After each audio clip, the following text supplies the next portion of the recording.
I got the Rotten Tomatoes score for every single movie in the MCU's Phase 4 and 5. Let's go over them. Let's see if I think it's higher, lower, or if they got it just right. No Porsche though. Let's start with Spider-Man Far From Home, the first movie to drop post-Endgame. They gave it a 91%. I'm gonna keep it a straight up a band. That's way too high. I like the movie, don't get me wrong, especially the visuals with Mysterio, but a 91%? Come on, bruh. This is post-Endgame glaze. The next movie we got after that, during the COVID times, was Black Widow. They gave it a 79%. I'm gonna be honest, even that is slightly too high. I can't cap. It has some great highlights like Yelena, Red Guardian. Those are great parts of the movie.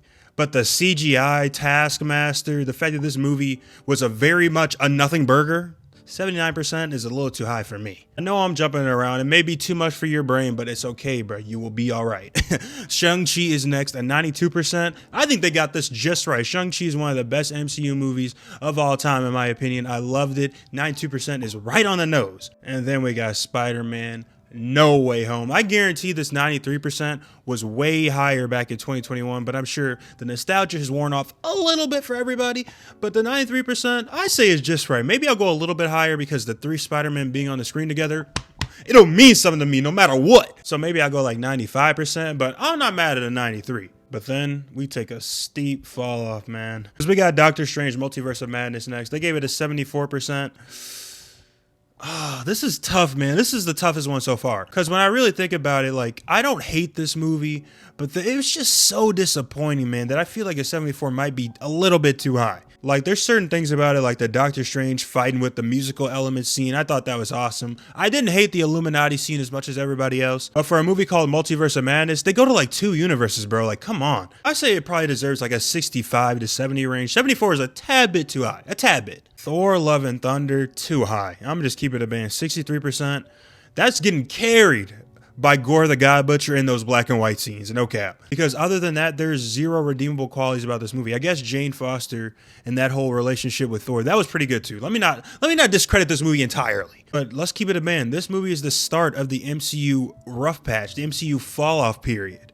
So 63% is too high. And I'm gonna keep it a band. I never saw the Eternals. I've never finished it. I've only seen clips, and the clips that I've seen, the visuals are insane.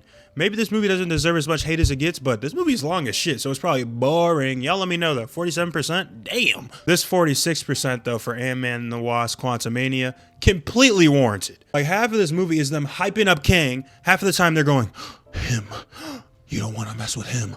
Not that dude. Just for him to lose to some ants. Like, what are we doing, gang? 46% might be too high. I might give this movie a 21. 22% on me. This 82% for Guardians of the Galaxy 3 is way too low in my opinion. This is criminally low. This has a great argument to be the best Guardians movie. It was emotional. It made me care even more about this Guardians group that I already cared hella for. It was a great ending for them too if they don't come back. Come on, dude. 82%, bro? Really? I think this deserves like a high 80s, like 88 to 90%. That's my opinion though. 84% for Black Panther Wakanda Forever. That seems about just right to me. I got no complaints about that. 62% for the Marvels. It seems like it's a little bit too high. Like, can anybody name the villain of the Marvels? Go ahead. Exactly. 78% though for Deadpool and Wolverine. I think that's about just right. The movie had high highs, had low lows. The story was a mess.